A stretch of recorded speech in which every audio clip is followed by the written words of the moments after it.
अल्हम्दुलिल्लाह अल्हम्दुलिल्लाहि वकफ़ा वस्सलातु वस्सलामु अला सय्यदिल अंबिया अम्मा बाद अऊज़ु बिल्लाहि समीइल अलीम मिनश शैतानिर रजीम बिस्मिल्लाहिर रहमानिर रहीम वक़ालु इत्तख़ज़र रहमानु वलदा लक़द जिअ्तुम शैअन इद्दा तकादुस समावातु यतफ़त्तरन मिन्हु व तनशक्कुल अर्ज़ु व तख़िर्रुल जिबालु हद्दा अन दअू लिर्रहमानि वलदा वमा यंबग़ी लिर्रहमानि अन यत्तख़िज़ वलदा इन कुल्लु मन फ़िस समावाति वल अर्ज़ि इल्ला आतिर रहमानि अब्दा लक़द अहसाहुम व अद्दहुम अद्दा व कुल्लुहुम आतीहिम यौमल क़ियामति फ़र्दा।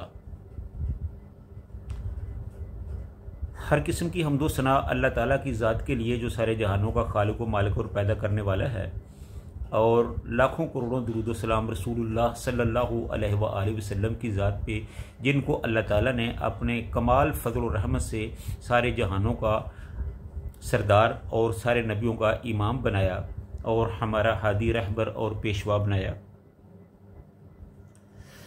इन आयात में अल्लाह ताला ने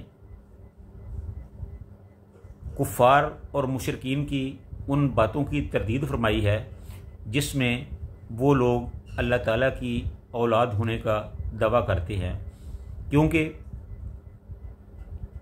ईसाइयों का ये अकीदा था, यह अकीदा है कि ईसा अलैहिस्सलाम अल्लाह के बेटे हैं। इसी तरह यहूदियों का अकीदा है कि उज़ैर अलैहिस्सलाम अल्लाह के बेटे हैं। और इसी तरह उस वक़्त मक्के के जो मुशरिक थे वो कहते थे कि जो फरिश्ते हैं वो अल्लाह की बेटियां हैं। ये तकरीबन तीनों जो ग्रोह थे उस वक़्त वो उनके मौक़िफ़ में काफ़ी हद तक यगानगत पाई जाती थी। तो अल्लाह ताला ने इन सब के दावों को बातिल करार दिया है और अपनी इससे ला तलकी का अजहार किया है। तो अल्लाह ताला ने फरमाया है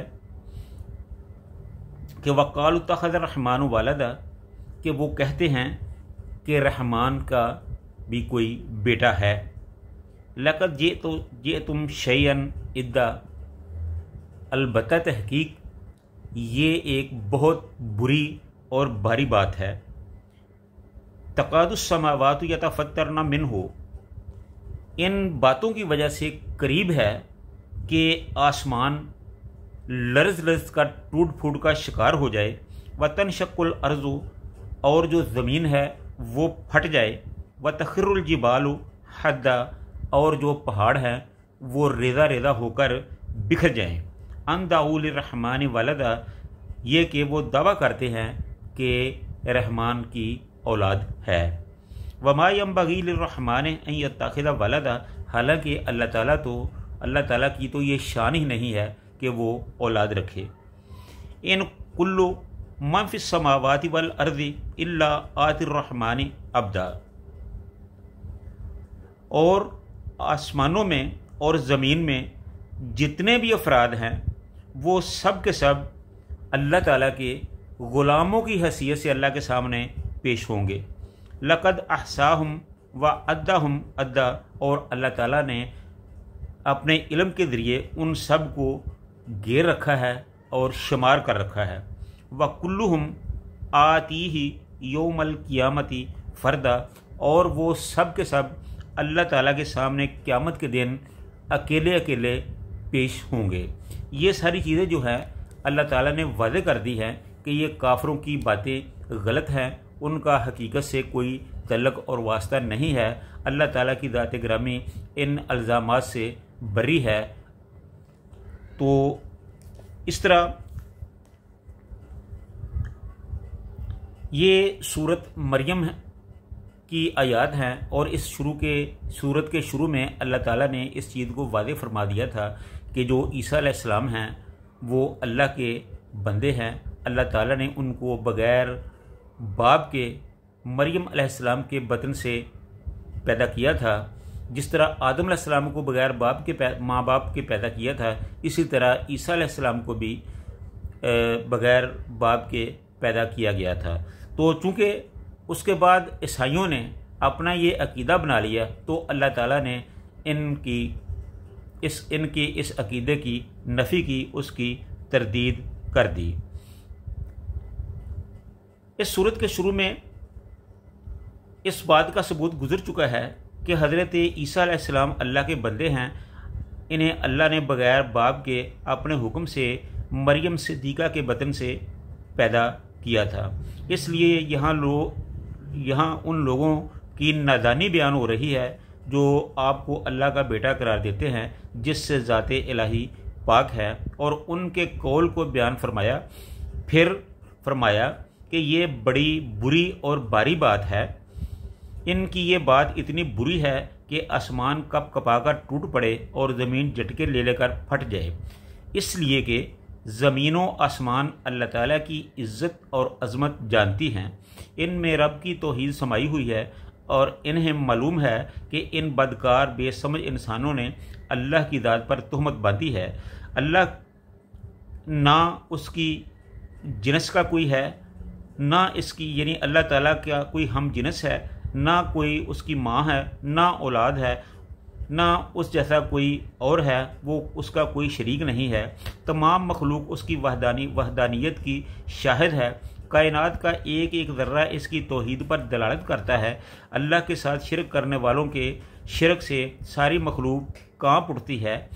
करीब होता कि इनकी इन बातों की वजह से, इस शिरक की वजह से कायनात का सारा निज़ाम ही दरम बरम हो जाता।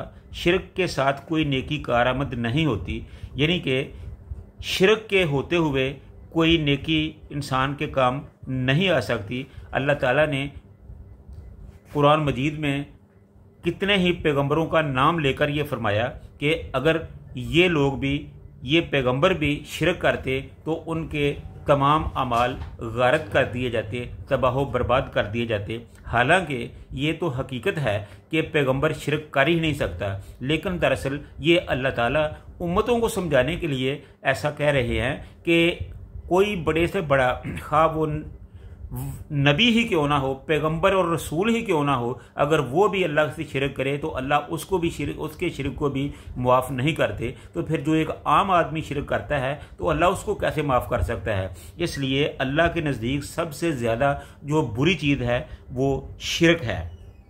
तो अल्लाह ताला हम सबको इस बहुत ही बुरी और कबीह आदत से महफूज रखे, मुआफ़ फरमाए। अल्लाह ताला हम सब को अपनी तौहीद की समझ अता फरमाए और तौहीद को समझकर उस पर अमल करने की तौफीक अता फरमाए।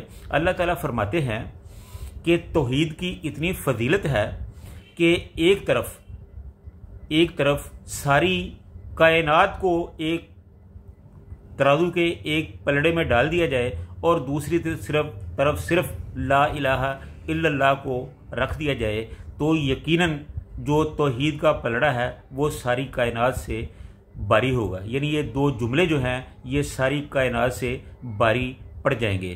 तो इस तरह जिस तरह अल्लाह ताला के नज़दीक तौहीद की बहुत ज़्यादा अहमियत है, इसी तरह अल्लाह के नज़दीक शिरक की बहुत ज़्यादा मज़म्मत की गई है। अल्लाह ताला तमाम गुनाहों को तो मुआफ़ कर सकता है। अल्लाह ताला फरमाते हैं कि ऐ इब्ने आदम, तू मेरे पास ज़मीनों आसमान के बराबर भी गुनाह लेकर आए तो मैं अपनी रहमत से चाहूँ तो वो तुम्हें सब मुआफ़ कर दूँ, लेकिन शिरक की एक ज़र्रा भी जो है, एक राई के बराबर भी शिरक जो है वो मैं बर्दाश्त नहीं कर सकता, वो मैं मुआफ़ नहीं कर सकता।